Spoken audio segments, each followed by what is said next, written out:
বাংলাদেশে 8 গাড়ি এই প্রথম যাচ্ছে ভারতে ইলিশ এই বেনাপোল পোর্ট থেকে।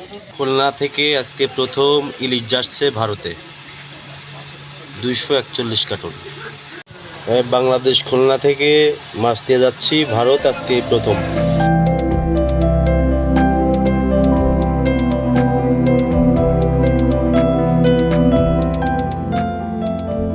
বাণিজ্য মন্ত্রণালয়ের অনুমতি প্রেক্ষিতে আজকের আমরা অনুমোদন পেয়েছি 40 টন স্বর্ণালী এন্টারপ্রাইজে।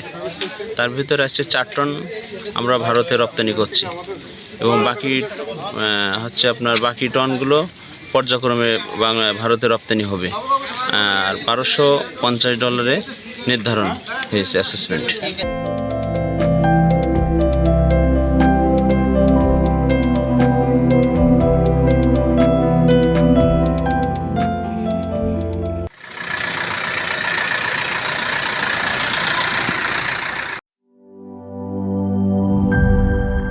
বান্ডেল থাকলে প্রতি সেনমানিতে টাকা বাঁচবে।